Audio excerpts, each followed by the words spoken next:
नमस्कार साथियों। तो आज हम आपके लिए लेकर आए हैं रीजनिंग के कुछ महत्वपूर्ण प्रश्न जो हर वर्ष रेलवे, एसएससी व जितने भी लेखपाल वगैरह, यूपी पुलिस वगैरह की वैकेंसी आती है उसमें बहुत ज़्यादा पूछे जाते हैं। तो साथियों, हमारा पहला प्रश्न है, दी गई श्रृंखला में अगली संख्या क्या होगी। जैसे हमारा दे रखा है 16, 61, 25, 52, 36, 63, 49 खाली जगह। तो यहाँ इस खाली जगह पर क्या आएगा। हमारे पास चार ऑप्शन हैं, 36, 94, 46, 72। तो साथियों, अगर हम इसकी बात करें तो हम देख सकते हैं कि 16 से 61 कैसे हुआ। तो मैं देख सकता हूँ, अगर 16 को मैं 61 लिखना है तो मैं इनकी संख्याओं को चेंज कर दूंगा। 6 को आगे ले जाऊंगा, 1 को पीछे ले जाऊंगा तो 61 हो गया। उसी प्रकार 25 से 52 कैसे हुआ, तो 25 से 52 हो जाएगा, जो पीछे वाला अंक है उसे आगे ले आना और आगे वाले अंक को पीछे भेजना, तो 25 से 52 हो गया।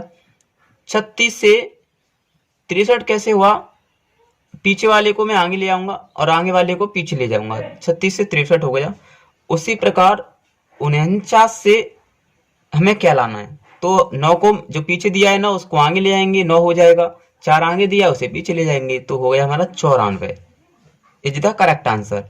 तो हमारा ऑप्शन संख्या बी बिल्कुल सही आंसर। प्रश्न संख्या 2 की बात करें साथियों, तो दी गई श्रृंखला में गलत संख्या ज्ञात करें। 8, 16, 24, 40, 62, 104, 168। ऑप्शन 4 दिए हुए हैं, 24, 40, 62, 104। इसमें सिंपल सा लॉजिक है साथियों। हम 8 प्लस 16 कर देंगे तो 24 हो जाएगा, 16 प्लस 24 कर देंगे तो 40 हो जाएगा, 24 प्लस 40 कर देंगे तो 64 हो जाएगा, और 40 प्लस 62 कर देंगे तो 102 हो जाएगा, जबकि यहाँ पर हमारा 104 है। तो इससे हमें देखने को मिलता है कि यहाँ पर हमारा कितना होना चाहिए, 104 होना चाहिए। तो यहाँ पर 62 की जगह अगर हम 64 करके देखें तो 62, 40 और 64 104 होता है। तो इसका मतलब यह है कि यहाँ पर 104 है तो यहाँ पर 64 होना चाहिए, जो कि 104 आएगा। तो यहाँ पर गलत पद जो है हमारा क्या हो जाएगा, 62 हो जाएगा, क्योंकि 62 की जगह कितना क्या होना चाहिए था, 62 की जगह हमारा 64 होना चाहिए था साथियों। तो हम कह सकते हैं कि 62 हमारा गलत संख्या है। इसकी जगह पर हमारा कितना होना चाहिए था, 64 होना चाहिए था, जब ये श्रृंखला सही होती। प्रश्न संख्या 3 की बात करें साथियों, तो दिया हुआ है कि नीचे दिए गए प्रश्न में लुप्त संख्या ज्ञात कीजिए। एक खाने दिए हुए हैं, इसमें एक संख्या लुप्त है, वो संख्या हमें बतानी है कि आखिरकार इन चारों ऑप्शनों में से वो कौन सी संख्या होगी जो यहाँ रिक्त पद पर आएगी। पहला ऑप्शन 110, दूसरा ऑप्शन 104, तीसरा ऑप्शन 112, चौथा ऑप्शन 124। हमें इसमें लॉजिक लगाना है कि आखिरकार ये संख्याओं को कोडिंग किया कैसे गया है। तो हम देख सकते हैं कि 4, 10, 16, 4, 10, 6 सॉरी, और 12, 96, 48, 16, 152 खाली जगह। या तो लॉजिक ऐसे लग सकता है या लॉजिक ऐसे लग सकता है। तो अगर मैं इस प्रकार से देखूं तो 12, 4, 16 हो रहा है, जो कि यहाँ पे है, लेकिन 10 और 96, 152 नहीं हो रहा। तो यो लॉजिक तो लग नहीं सकता, तो हम यो लॉजिक लगा के देखते हैं। अगर हम ऐसे लॉजिक लगाएं तो देख सकते हैं कि हम अगर 4 का स्क्वायर कर दें तो 16 होता है, और 16 में से हम 10 घटा दें तो 6 बचता है, जो कि यहाँ पर है। उसी प्रकार हम 12 का स्क्वायर 144 कर लें, माइनस 96 कर दें तो 144 में से 96 जाएंगे तो 48 बचेंगे। उसी प्रकार 16 का हम स्क्वायर कर दें, 256 होता है, और 256 में से अगर 152 जाएंगे तो सिंपल सी बात है 104 बचेंगे, जो कि हमारा ऑप्शन संख्या V is the correct answer है। उसी प्रकार हम आगे तीसरे प्रश्न को देखते। तो साथियों, अब हम प्रश्न संख्या 4 को देखते हैं। प्रश्न संख्या 4 है हमारी, यदि 4 गुणा 4 बराबर 6, 6 गुणा 6 बराबर का 26 तथा 7 गुणा 7 बराबर का 39 हो तो 5 गुणा 5 बराबर का क्या होगा। तो साथियों, हमें इसमें लॉजिक पहचानना है कि आखिरकार इसमें कैसा लॉजिक लगाया गया है कि 4 गुणा 4 6 हो गया है। तो साथियों, हम देख सकते हैं कि 4 गुणा 4 हमारा 16 होता है, लेकिन इसने 6 लिखा है। तो हम समझ सकते हैं कि 16 से इसने 10 को माइनस किया है, तभी तो 6 आया होगा। उसी प्रकार हम आगे वाले को देखें, 6 गुणा 6 6 गुणा 6 बराबर का 26 हुआ है, जबकि 6 गुणा 6 हमारा 36 होता है, बराबर का 26। तो यहाँ से दिख रहा है कि इसने 36 में से माइनस का 10 किया होगा, तभी तो 26 बचा होगा।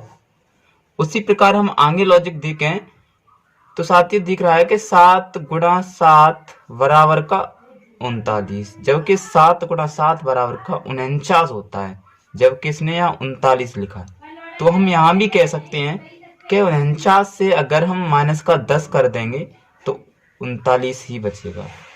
उसी प्रकार हम 5 गुणा 5 को क्या लिख सकते हैं, तो 5 गुणा 5 बराबर हम लिख सकते हैं 5 25, और 25 से अगर 10 माइनस कर देंगे तो कितना हो जाएगा साथियों, 15।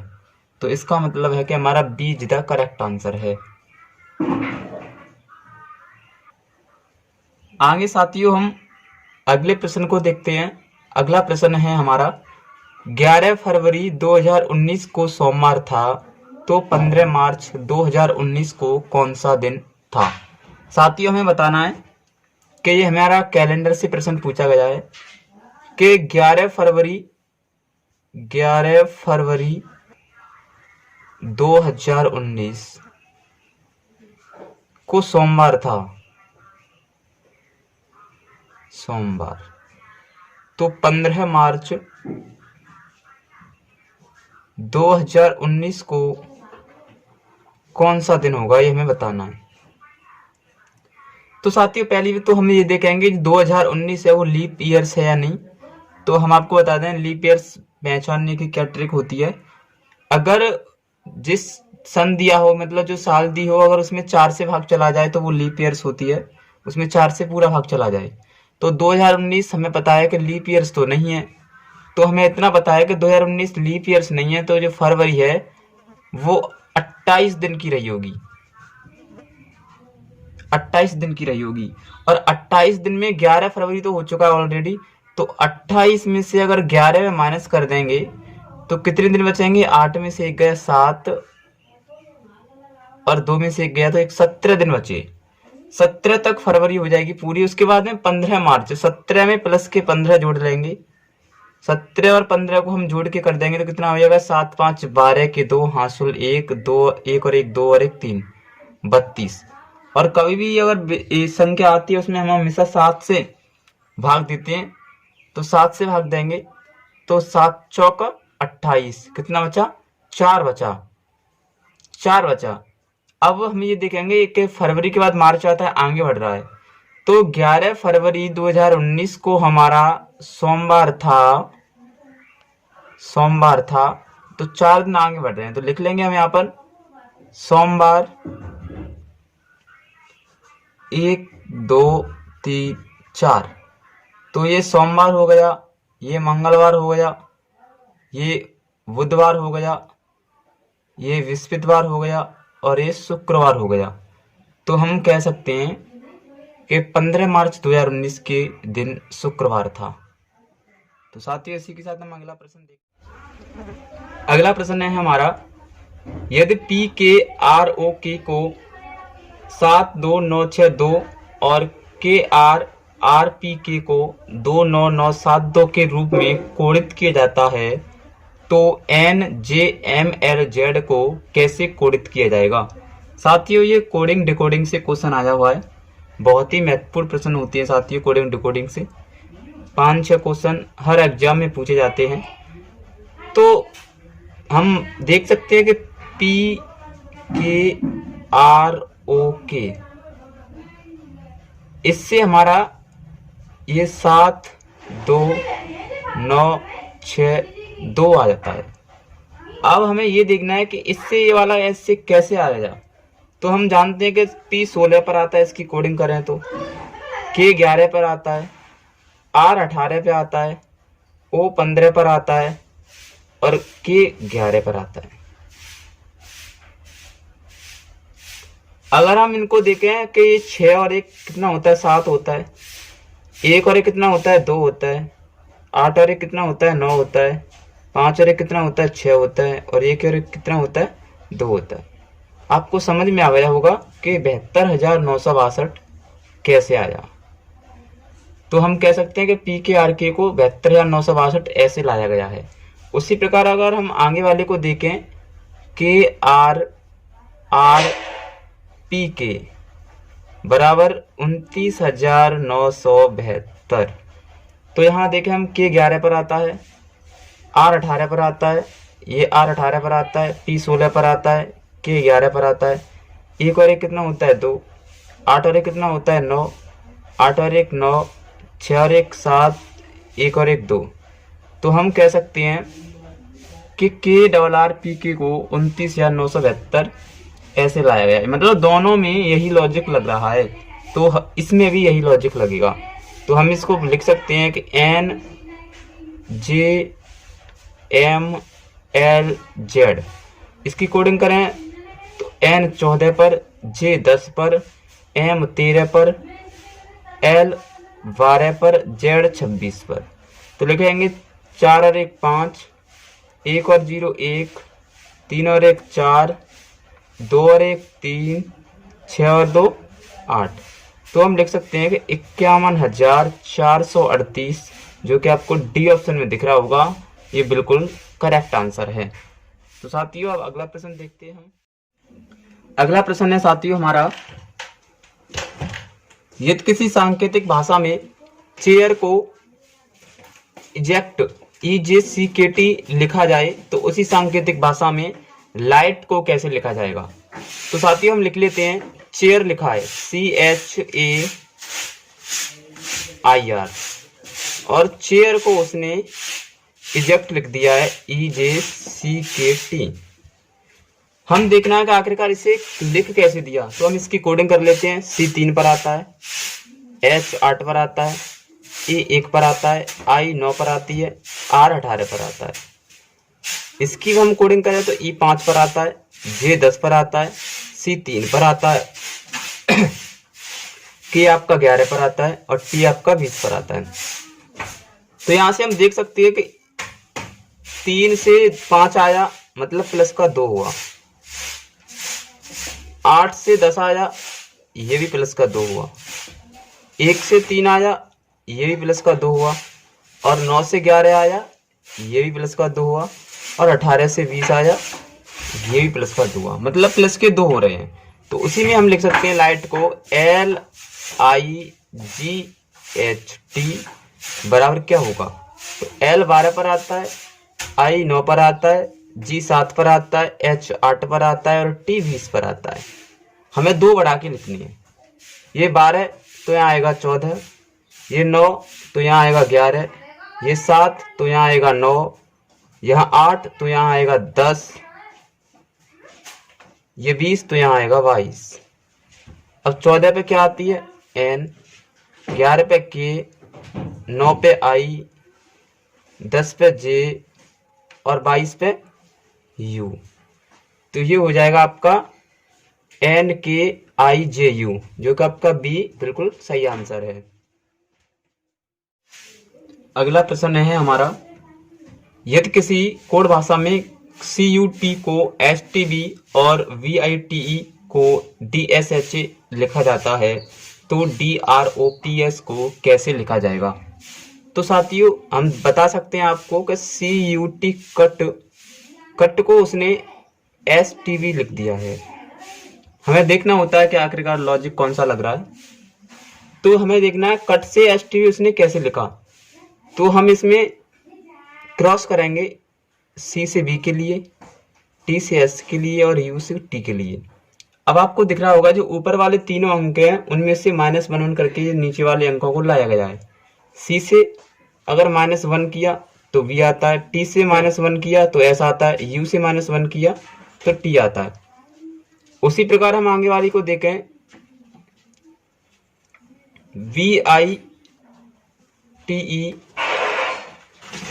DSHA, तो इसका भी देखो आप देख सकते हैं B से -1 किया गया है, E से -1 किया गया है, I से -1 किया गया है और T से -1 किया गया है। तो इसी प्रकार हम इसको भी लिख सकते हैं DRPS। इसका यहाँ हो जाएगा इसका यहाँ हो जाएगा, इसका यहाँ होगा, और इसका होगा यहाँ, और इसका हो जाएगा यहाँ। हम लिख सकते हैं डी से एक कम सी होता है, एस से एक कम आर होता है, ओ से एक कम एन होता है, और पी से एक कम ओ होता है, और आर से एक कम क्यू होता है। तो R O N Q C हमारा राइट आंसर हो जाएगा, जो कि B is the correct answer हमें दिख रहा है। बी में हमारा बिल्कुल करेक्ट आंसर है। तो आगे देखते हैं साथियों।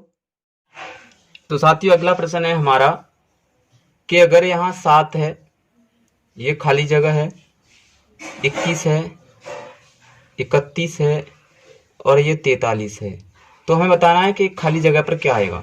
तो साथियों देखो, अब इसमें हम देख सकते हैं कि जो खाली जगह है वो आगे आ गया है, तो हम इसे आगे से नहीं करके पीछे से करेंगे। हमें दिख रहा है कि 43 और 31 के बीच में अंतर कितना है, तो हमें दिख रहा है कि 12 का अंतर है। हमें अब दिखना है कि 31 और 21 के बीच में अंतर कितना है, तो हमें दिख रहा है 10 का अंतर है।